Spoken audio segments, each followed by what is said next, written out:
The term 9/11 humor refers to jokes, whether in print or otherwise, based on the events of the September 11, 2001, terrorist attacks in New York City, Virginia, and Pennsylvania.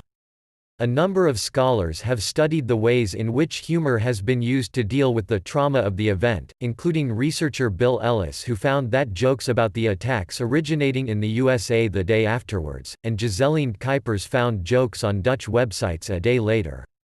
Kuipers had collected around 850 online jokes about 9/11, Osama bin Laden, and the Afghanistan War by 2005.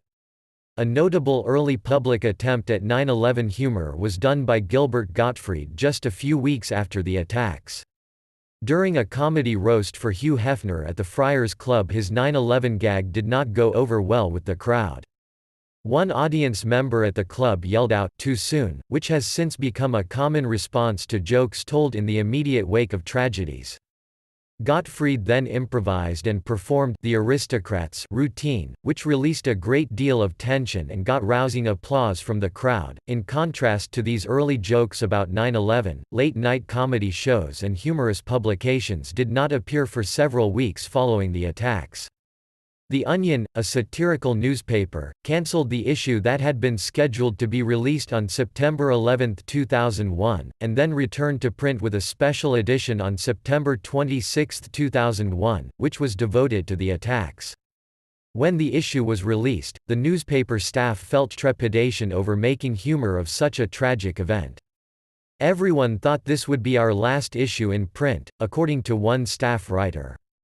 Despite this expectation, the Onion staff was quickly inundated with comments from readers, the vast majority of which were positive. However, they self-censored the article titled "America Stronger Than Ever, Say Quadragon Officials." One of the first 9/11 jokes made by a major American comedian in the UK was one told by Joan Rivers in London in 2002.